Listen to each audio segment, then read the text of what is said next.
Hi hello welcome to my ఇంటి రుచులు వల్ల వెజిటేరియన్. ఈరోజు ఎంతో టేస్టీగా వెరైటీగా వంకాయ గ్రేవీ కర్రీని పల్లి కొబ్బరి పేస్ట్ వేసి ఎలా ప్రిపేర్ చేసుకుందామో ఈ వీడియోలో చూద్దాము. నార్మల్గా చేసుకునే గుత్తి వంకాయ కర్రీ కన్నా కూడా ఇది చాలా టేస్టీగా ఉంటుంది. డిఫరెంట్ ప్రాసెస్లో టేస్టీగా ప్రిపేర్ చేసుకోవచ్చు. రండి ప్రాసెస్లోకి వెళ్దాము. ముందుగా మనం ఈ గ్రేవీ కర్రీకి మసాలాను ప్రిపేర్ చేసుకుందాం. ఒక ప్యాన్ తీసుకుని అందులోకి ఒక 3 టీ స్పూన్స్ వరకు పల్లీలను వేసుకుని కలుపుకుంటూ మీడియం ఫ్లేమ్లో దోరగా ఫ్రై చేసుకోవాలి. పల్లీలు లోపల వరకు ఫ్రై అవుతే మనకు టేస్ట్ బాగుంటుంది, లేదంటే పచ్చివాసన కింద వస్తుంది. ఇలా కలుపుకుంటూ దోరగా మీడియం ఫ్లేమ్లో ఈ పల్లీలు అన్నీ కూడా మంచిగా ఫ్రై అయ్యేంత వరకు ఫ్రై చేసుకోవాలి. ఇలా ఫ్రై అయిన ఈ పల్లీల్లోకి ఒక 2 టీ స్పూన్స్ వరకు నువ్వుపప్పును వేసుకోవాలి. నువ్వుపప్పు మనకు త్వరగా ఫ్రై అయిపోతుంది కాబట్టి లాస్ట్లో వేసుకోవాలి. అలాగే ఒక 4 లేదా 5 ఎండుమిర్చిని కూడా వేసుకుని ఈ నువ్వుపప్పు ఫ్రై అయ్యేంత వరకు ఫ్రై చేసుకోవాలి. ఇవన్నీ కూడా నువ్వుపప్పు, ఎండుమిర్చి, పల్లీలు అన్నీ కూడా చక్కగా ఫ్రై అయిన తర్వాత వీటిని మనం ఒక మిక్సీ జార్లోకి వేసేసుకుని చల్లారబెట్టుకోవాలి. చూసారు కదా, నువ్వుపప్పు, ఎండుమిర్చి, పల్లీలు కూడా ఎంత చక్కగా ఫ్రై అయిపోయాయి. నువ్వుపప్పు కలర్ చేంజ్ అయ్యి చేతిపట్లాడుతుంది. ఇప్పుడు దీనిని మనం మిక్సీ జార్లోకి తీసేసుకుందాము. ఇప్పుడు వీటిని కొద్దిగా చల్లారనివ్వాలి. చల్లారిన తర్వాత ఇందులోకి ఒక చిన్న ముక్క పచ్చి కొబ్బరిని వేసుకోవాలి. నువ్వుపప్పు, పల్లీలు ఎంత క్వాంటిటీలో తీసుకున్నామో అంత పచ్చి కొబ్బరి వేసుకుంటే సరిపోతుంది. తగినంత వాటర్ వేసుకుని మెత్తని పేస్ట్ లాగా దీనిని గ్రైండ్ చేసుకోవాలి. చూసారు కదా, ఇలా మెత్తగా గ్రైండ్ చేసేసుకుంటే మనకు ఈ గ్రేవీ కర్రీలోకి మసాలా రెడీ అయిపోయింది. ఇప్పుడు వంకాయలని తీసుకోవాలి. ఇవి లేత వంకాయలను తీసుకుంటే బాగుంటుంది. నేను ఒక 1/2 కేజీ వరకు వంకాయలని తీసుకున్నాను. వీటికి కొద్దిగా ముచ్చుకుని కట్ చేసి తర్వాత ఇలా మనం ప్లస్ సింబల్లో ఈ వంకాయలను కట్ చేసుకుని లోపల ఏమైనా పుచ్చు అవి ఉన్నాయో లేదో జాగ్రత్తగా చూసుకుని ఉప్పు నీళ్ళల్లో వేసేసుకోవాలి. ఉప్పు నీళ్ళల్లో వేసుకోవడం వల్ల వంకాయలు కండ్ర రాకుండా ఉంటాయి. ఇదే ప్రాసెస్లో అన్నీ కూడా ఈ వంకాయలని జాగ్రత్తగా చూసుకుంటూ కట్ చేసుకోవాలి.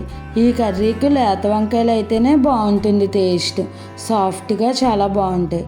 ఇప్పుడు ఇలా కట్ చేసుకుని వంకాయలను ఫ్రై చేసుకుందాం. ఫ్రై చేసుకోవడం కోసం స్టవ్ పై ప్యాన్ పెట్టుకుని ఒక 1/2 కప్పు వరకు ఆయిల్ని వేసుకోవాలి. ఈ కర్రీకి మనకు కొద్దిగా ఆయిల్ ఎక్కువగానే పడుతుంది. ఆయిల్ ఎక్కువైతేనే కర్రీ టేస్ట్ బాగుంటుంది.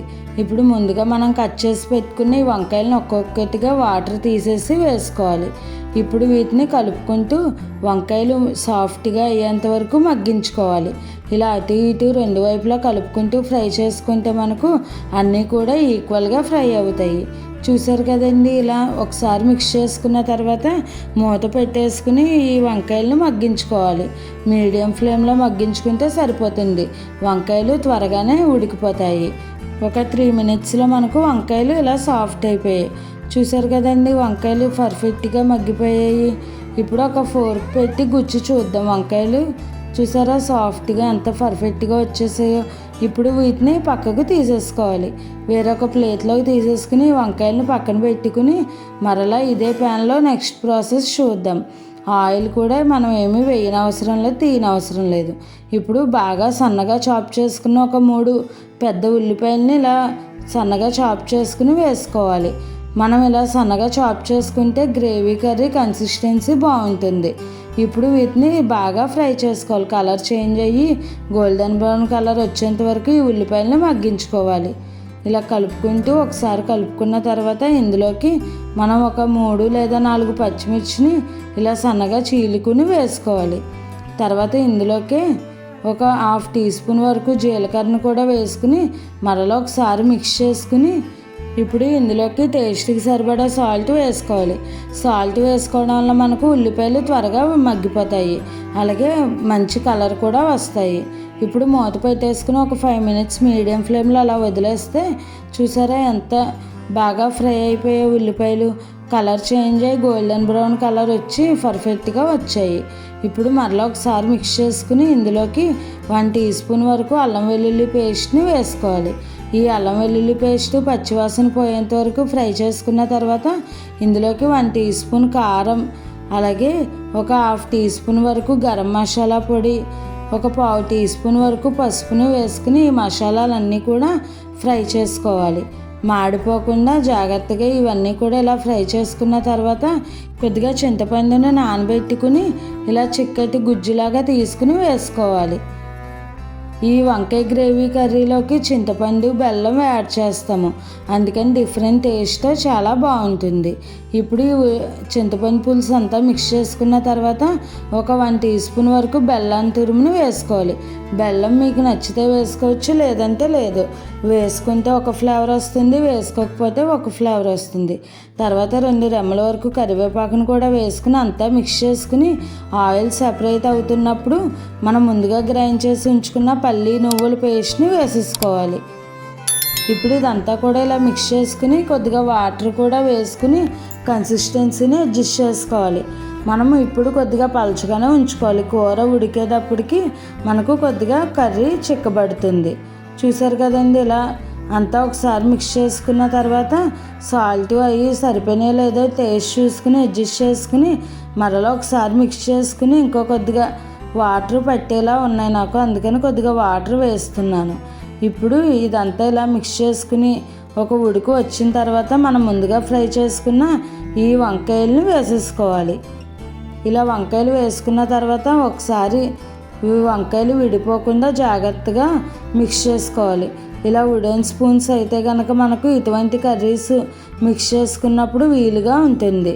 ఇప్పుడు ఇలా ఉడుకుతున్నప్పుడు మూత పెట్టేసుకుని ఒక 10 నిమిషాలు మీడియం ఫ్లేమ్లో అలా వదిలేయాలి. అప్పుడు వంకాయలు పర్ఫెక్ట్గా ఈ మసాలా ఫ్లేవర్స్ అన్నీ కూడా పట్టి టేస్ట్ చాలా బాగుంటుంది. చూసారు కదా, ఒక 10 మినిట్స్కి ఆయిల్ ఇలా పైకి తేలి కర్రీ రెడీ అయిపోయింది. ఇప్పుడు చాప్ చేసుకున్న కొత్తిమీరను వేసుకుని మరలా ఒకసారి మిక్స్ చేసుకుని వేడివేడిగా సర్వ్ చేసుకుంటే ఎంతో టేస్టీగా ఉండే పల్లి కొబ్బరి వంకాయ గ్రేవీ కర్రీ రెడీ అయిపోయింది. ఈ గ్రేవీ కర్రీ మనకు ఫ్రైడ్ రైస్, చపాతీ దేంట్లోకైనా కూడా కాంబినేషన్గా చాలా బాగుంటుంది. వంకాయతో చాలా వెరైటీ డిషెస్ చేయొచ్చండి. అందులో ఒకటి పల్లి కొబ్బరి గుత్తి వంకాయ గ్రేవీ కర్రీ. అలాగే మనం ఎప్పుడు చేసుకునే నార్మల్ గుత్తి వంకాయ కన్నా కూడా ఇది టేస్ట్ చాలా బాగుంటుంది. ఎప్పుడు చేసుకునే నార్మల్గా కాకుండా ఇలా వెరైటీగా ఒకసారి ట్రై చేయండి. మీరు ట్రై చేశాక ఎలా వచ్చిందో నాకు కామెంట్ చేయండి. అలాగే మరిన్ని మంచి మంచి హెల్తీ రెసిపీస్ కోసం నా ఛానల్ని ఫాలో అవ్వండి. ఈ రెసిపీ కనుక మీకు నచ్చినట్టయితే లైక్ చేసి, షేర్ చేసి, కామెంట్ చేసి నా ఛానల్ సబ్స్క్రైబ్ చేసుకుని పక్కనే ఉన్న బెల్ ఐకాన్ క్లిక్ చేయడం మర్చిపోకండి. Thanks for watching.